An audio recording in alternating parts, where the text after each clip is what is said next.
Bismillahirrahmanirrahim. Assalamualaikum warahmatullahi wabarakatuh.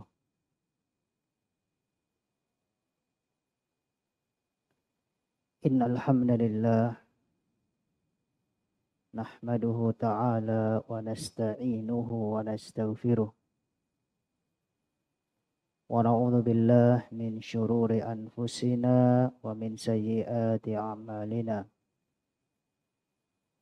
Man yahdihillahu fala mudilla lahu wa man yudlil fala hadiya lahu. Wa asyhadu an la ilaha illallah wahdahu la syarika lah wa asyhadu anna Muhammadan abduhu wa rasuluhu la nabiyya ba'dah. Amma ba'd fa inna asdaqal hadits kalamullah wa khairal huda huda Muhammadin sallallahu alaihi wa ala alihi wa sahbihi wa sallam. Wa syarrul umur muhdatsatuha fa inna kulla muhdatsatin fi dinillahi bid'ah wa kulla bid'atin dhalalah wa kulla dhalalatin finnar. Ikhwatal iman azzani wa azzakumullah. Saudara dan saudariku sekalian, jamaah salat maghrib yang saya hormati, dan semoga kita senantiasa di dalam penjagaan serta dimuliakan oleh Allah Subhanahu wa ta'ala.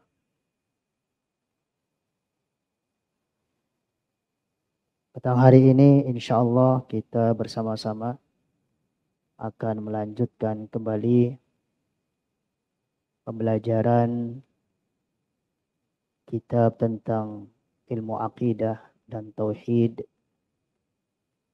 yang kita ambil melalui karya tulis Fadilatul Syekhina Al-Allamah Shalih bin Fauzan Ali Fauzan dalam kitab beliau Al-Mulakhas fi Syarhi Kitab Tauhid. Dan kita masih di dalam pembahasan penafsiran tentang firman Allah Subhanahu wa ta'ala surat Al-Maidah ayat yang ke-50. Afa hukmal jahiliyati yabghun wa man ahsanu minallahi hukma liqaumi yuqinun. Apakah karena hukum Allah Subhanahu wa ta'ala mereka inginkan? Apakah yang mereka utamakan adalah hukum jahiliyah? Wa man ahsanu minallahi hukma. Siapa lagi yang lebih baik hukumnya dari Allah Subhanahu wa ta'ala? Liqaumi yuqinun. Bagi kaum yang merasa yakin. Ayuhal ikhwah azani wa azakumullah. Untuk pembahasan bab ini kita akan memasuki salah satu penafsiran yang datang dari seorang ulama dari kalangan tabi'in. Maka di sini mari kita perhatikan bersama-sama. Wa qala asy-Sya'bi. Telah berkata Al-Imam Asy-Sya'bi. Maksudnya ialah seorang imam dari kalangan tabi'in yang terkenal dengan julukan Asy-Sya'bi. Nama beliau dikatakan oleh Syekh Shalih bin Fauzan Ali Fauzan Amir bin Syurahil rahmatullah alaih. Ini seorang imam ahli hadis sangat terkenal ya di tengah-tengah kita. Salah satu ungkapan beliau juga tentang kekuatan hafalan yang beliau miliki tidak asing lagi di tengah-tengah kita. Beliau pernah berkata, "Ma katabtu sauda 'alal bayda." Aku tidak pernah menulis tinta hitam di atas kertas putih. Artinya segala pelajaran yang beliau terima dari gurunya selalu beliau hafal tanpa dicatat. Namun tidak hilang hafalan tersebut. Maka berarti untuk zaman sekarang, apabila merasa kalau kita dengar kajian tidak membawa catatan, tiba-tiba keluar dari kajian ini hilang, ya bukan termasuk seperti Al-Imam Sya'bi. Lebih baik dicatat. Qayyidul ilma bil kitabah. Ikatlah ilmu agama ini dengan tulisan. Namun kalau di antara kita yang mampu tanpa mencatat langsung dihafal dan langsung kita jaga terus hafalannya tidak hilang, falyatafadhal, silahkan untuk berbuat demikian.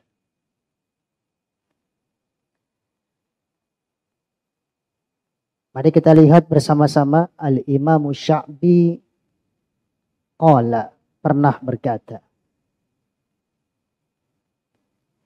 kana baina rajulin minal munafiqin wa rajulin minal yahudi khusumatun. Dahulu pernah terjadi khusumah, perdebatan, pertikaian, persengketaan antara seseorang dari kalangan munafik dan seseorang dari kalangan Yahudi.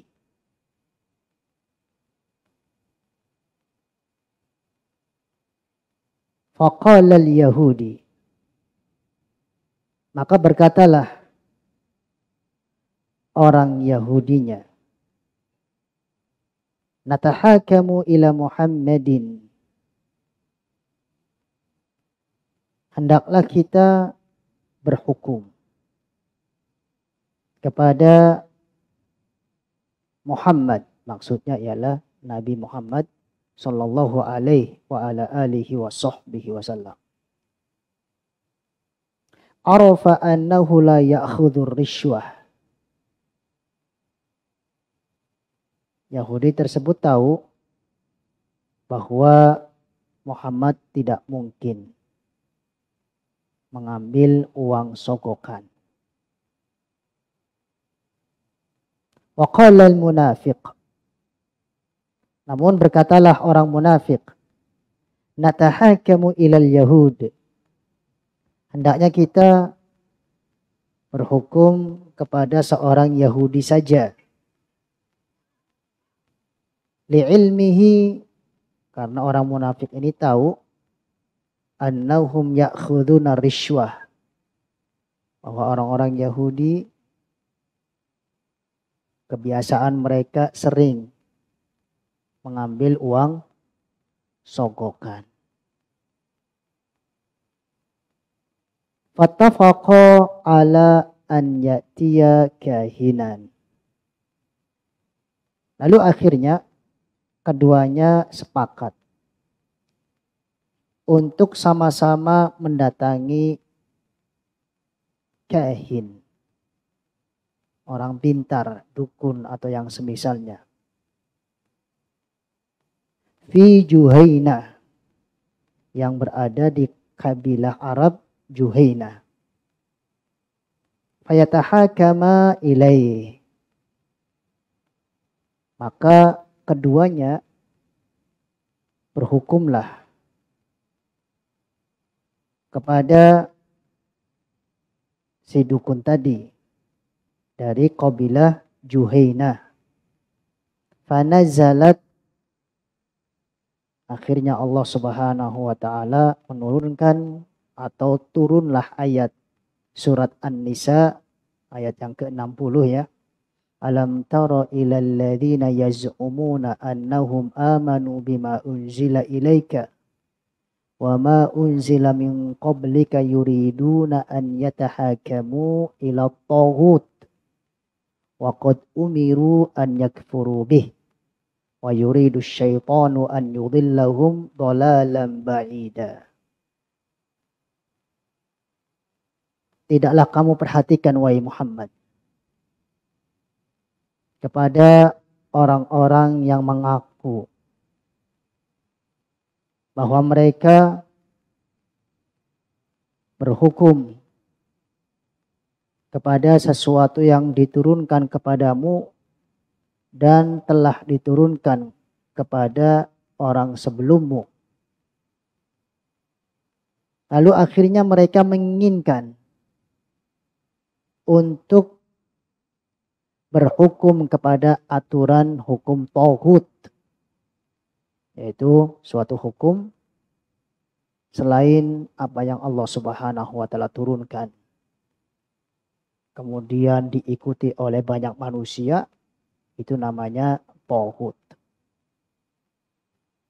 Wa yuridu syaitanu an yudhillahum dhalalan ba'ida. Mereka tidak sadar bahwa syaitan menginginkan untuk menyesatkan mereka dengan kesesatan yang sangat jauh. Ayyuhal ikhwah azani wa azakumullah. Inilah keterangan sebab turunnya ayat Allah Subhanahu wa taala surat An-Nisa yang ke-60.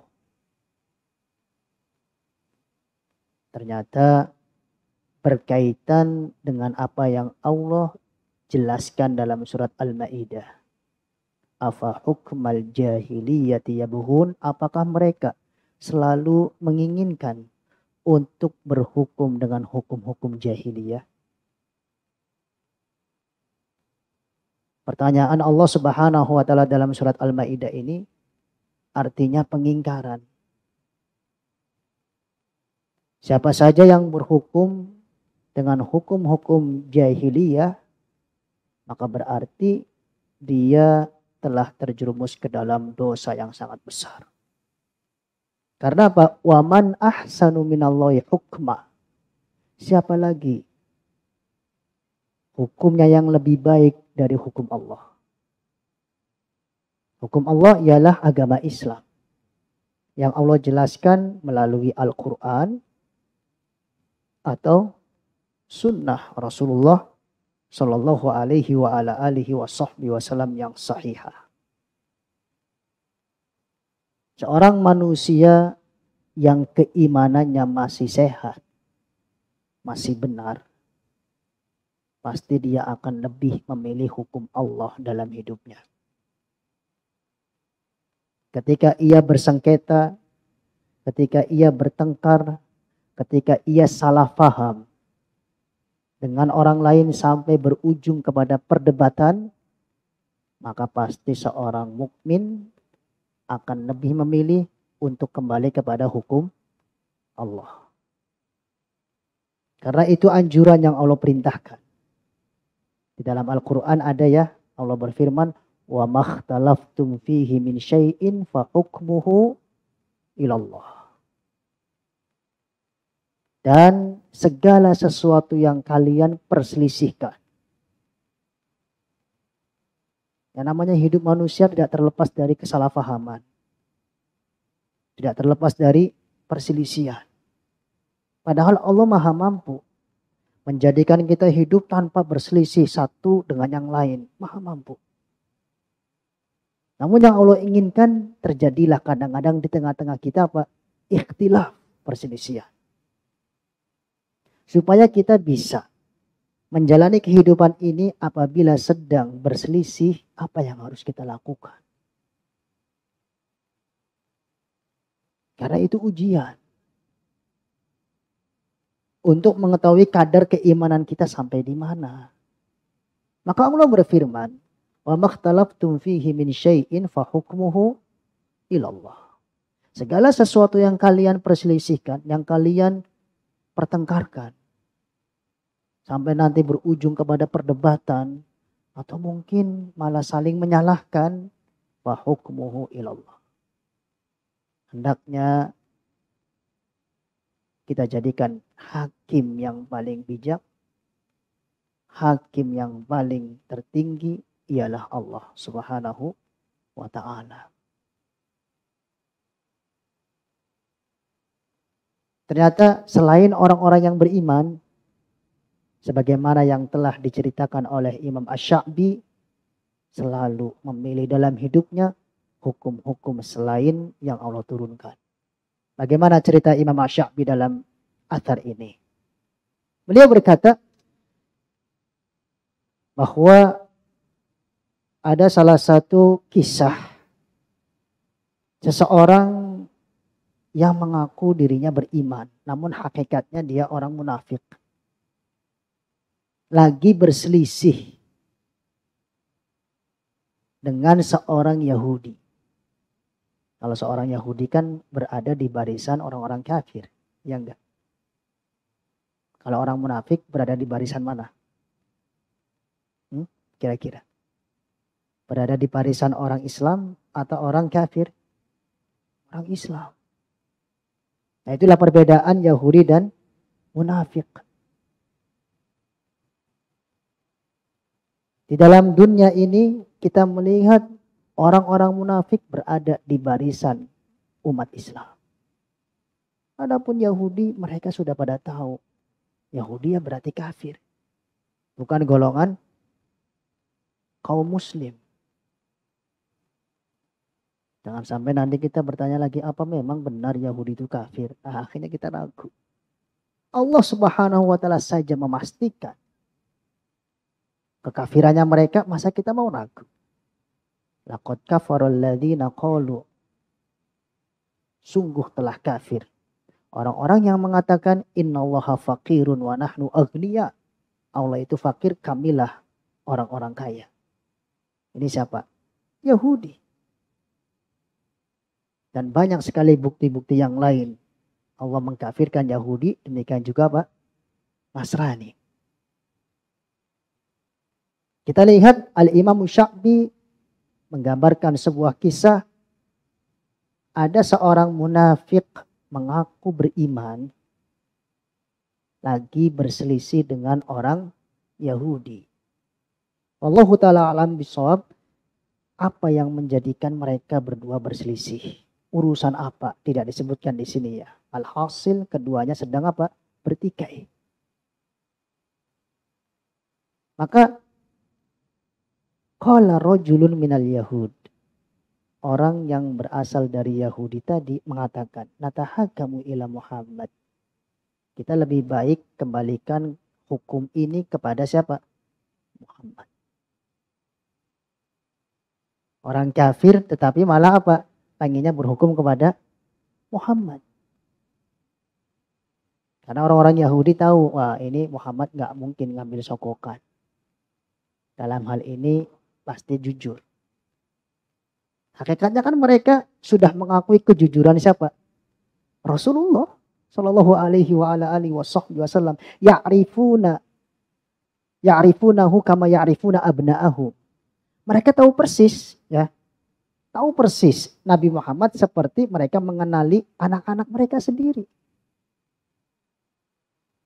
Cuman karena kesombongan mereka sehingga tidak mau menerima dakwah ajaran yang dibawa oleh Rasulullah sallallahu alaihi wa ala alihi wasallam.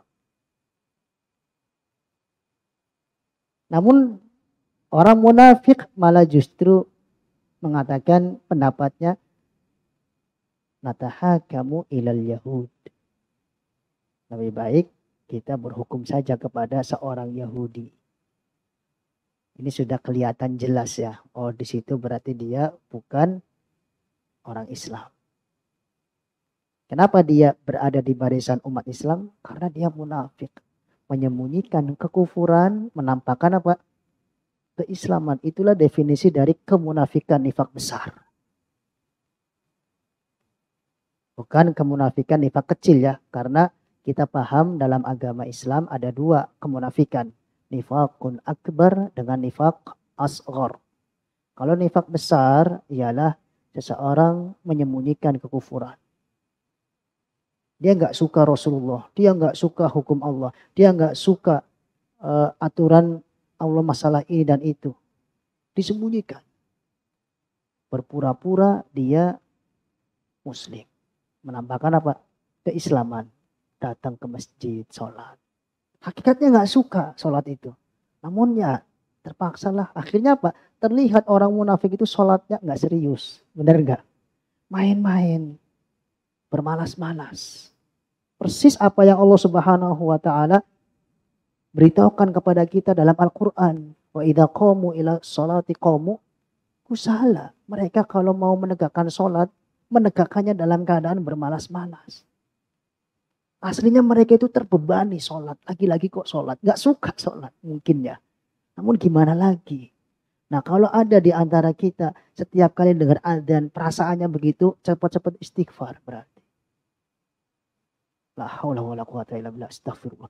Jangan-jangan di hati saya masih ada penyakit kemunafikan. Masih ada begini begitu. Karena seorang mukmin itu justru kalau mau sholat senang. Ya. Dan menjadikan sholatnya sebagai apa? Penyejuk hati. Sebagaimana Rasulullah Shallallahu Alaihi Wasallam kebiasaan beliau kalau sedang melakukan perjalanan safar. Capek sekali badannya, pikirannya pusing ya, butuh istirahat.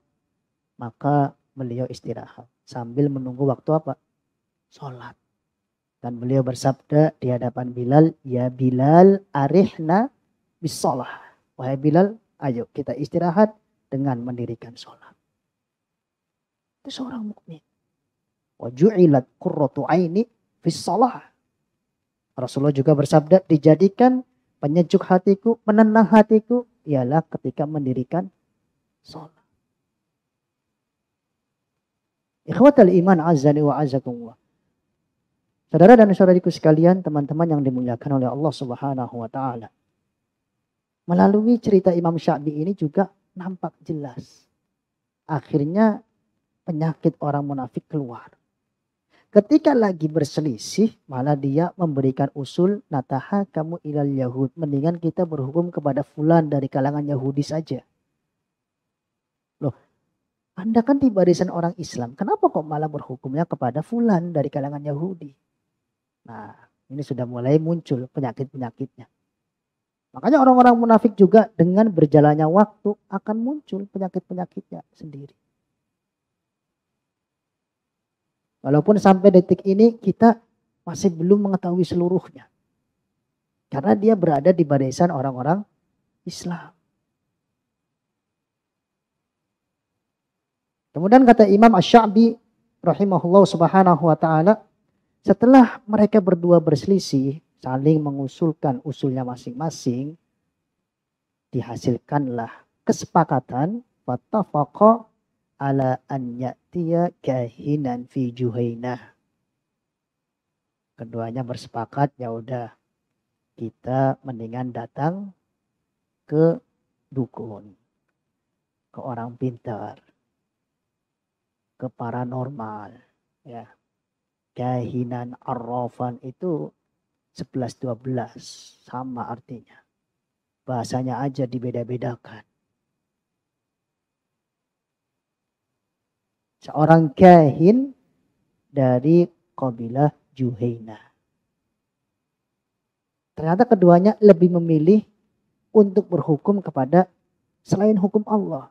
Karena Allah tidak pernah memberikan wahyu kepada seorang dukun siapapun. Dari zaman dahulu sampai zaman sekarang sampai zaman berikutnya. Makanya kalau ada dukun paranormal ngomong jangan dipercaya. Karena apa? Karena Allah nggak pernah memberikan wahyu. Yang ada syaitan memberikan apa? Wangsit. Ya enggak? Udah bilang aja sama customermu. Lebih baik begini kalau ada masalah begitu. Nah, akhirnya kan langsung. Segala keputusan syaitan, juru bahasanya siapa? Dukun, paranormal. Itulah keinginan syaitan untuk menyesatkan hamba-hamba Allah. Mereka supaya jauh dari hukum Allah Subhanahu wa ta'ala. Makanya setelah terjadi kejadian seperti ini, fanazalat, turunlah ayat Allah surat An-Nisa. Alam tara ilal ladina yaz'umun. Tidaklah kamu perhatikan wahai Muhammad kepada orang-orang yang mengaku bahwasanya mereka beriman kepada sesuatu yang Allah turunkan kepadamu dan kepada orang sebelummu. Memang mereka mengaku. Termasuk orang ini juga orang munafik mengaku beriman kepada siapa? Kepada Nabi. Kepada sesuatu yang diturunkan untuk Nabi, yaitu Al-Quran. Cuma kan pengakuannya nggak sampai ke dalam apa? Ke dalam hatinya. Hanya ke dalam lisan. Itulah orang-orang munafik. Yang selalu mengaku-ngaku dengan lisannya. Suatu kebaikan tidak sampai masuk ke dalam hatinya. Alam tara ilal ladina yaz'umuna annahum amanu bima unzila ilaika wa ma unzila min qablika yuriduna an yatahakamu ila taghut.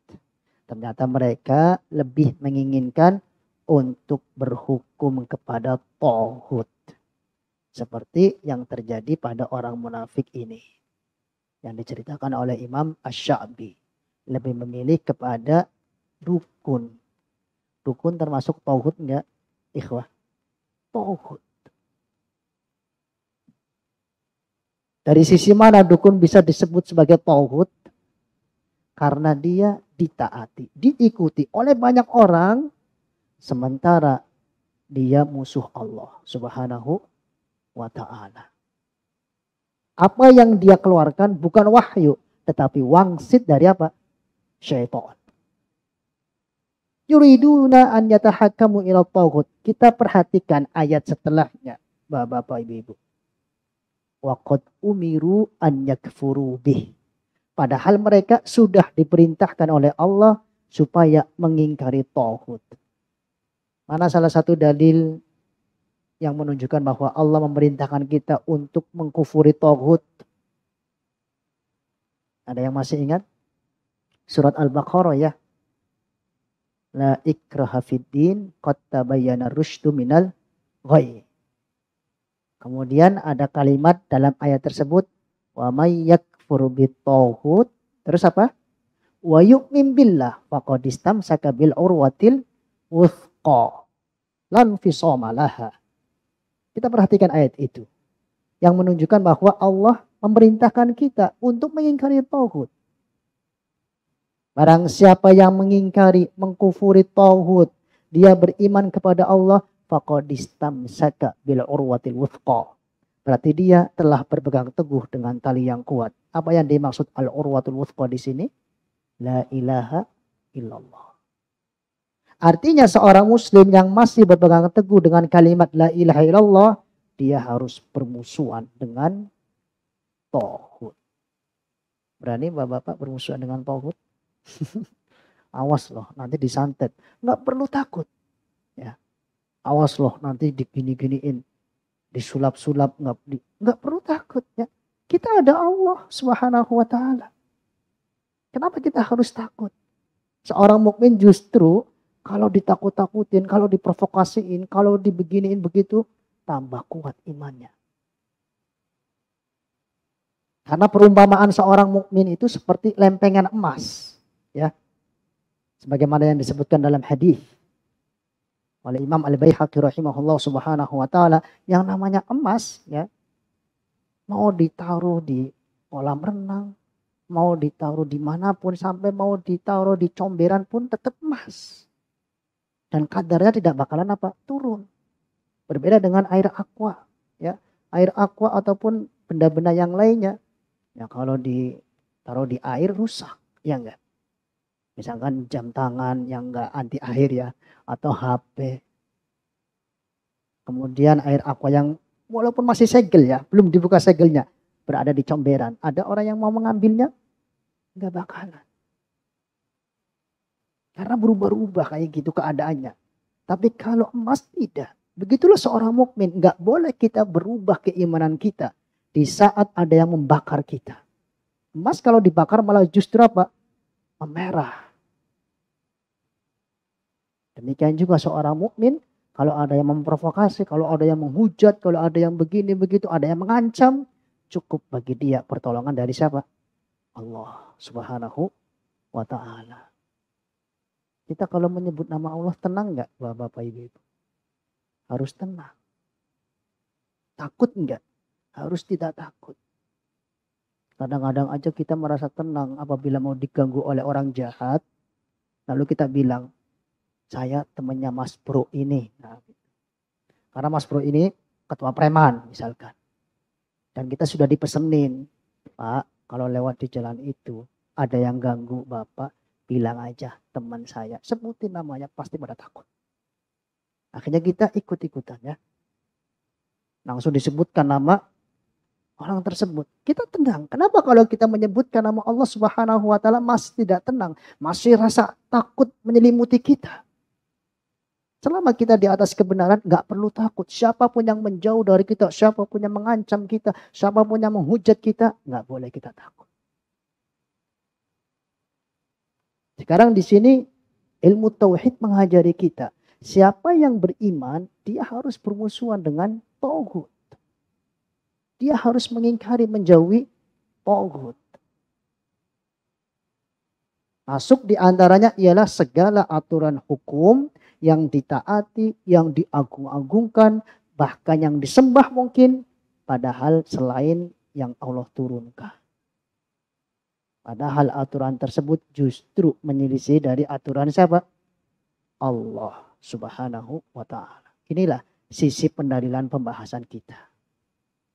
Tentang bahayanya apa? Orang yang tidak mau berhukum dengan hukum Allah.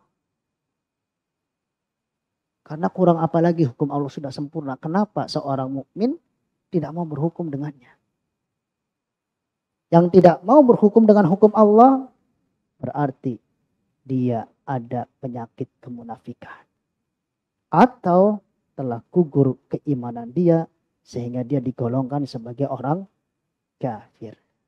Nyatanya di sini yang diceritakan oleh Imam Sya'bi, ternyata keduanya, yang pertama dari kalangan orang munafik. Yang kedua dari kalangan mana? Yahudi. Ada muslimnya di situ? Nggak ada. Ada mukminnya di situ? Nggak ada. Setelah rundingan, ternyata keduanya sepakat. Lah, ngambil jalannya kemana? Ke dukun.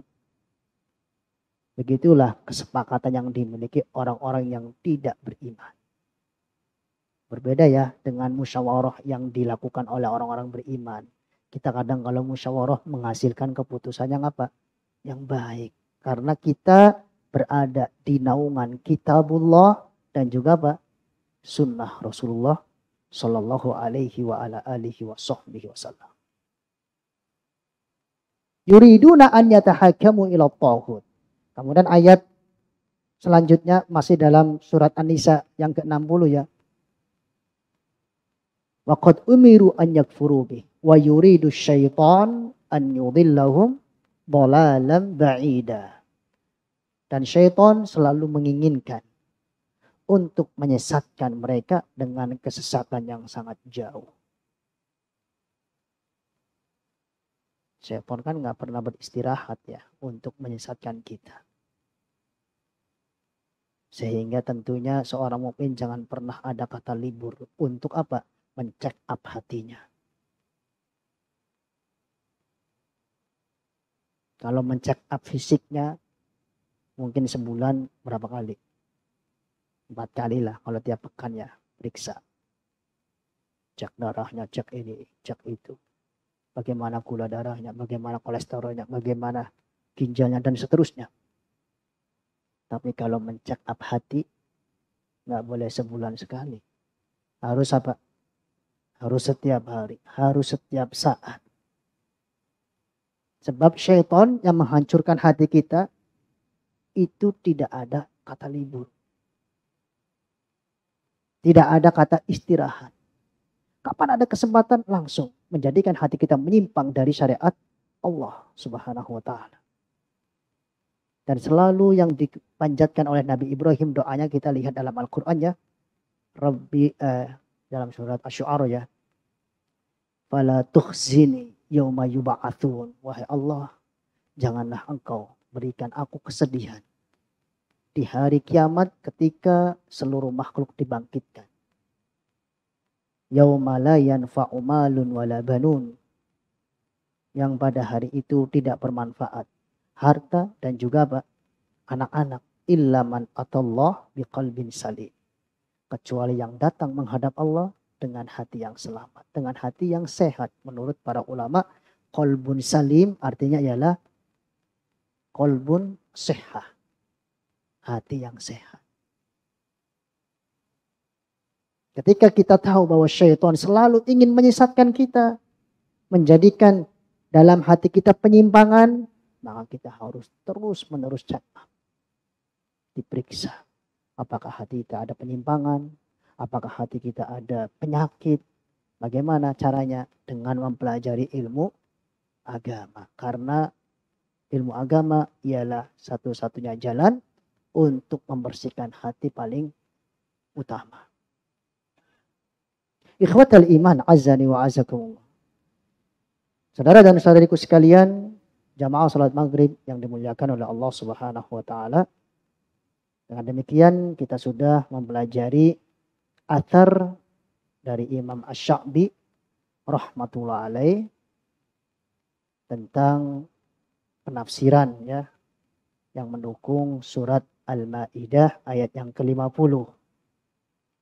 Ternyata surat Al-Maidah ayat yang ke-50 ialah satu makna dengan surat An-Nisa ayat yang ke-60, bahwasanya kita sebagai warga mukmin diperintahkan untuk senantiasa berhukum kepada hukum Allah Subhanahu wa taala.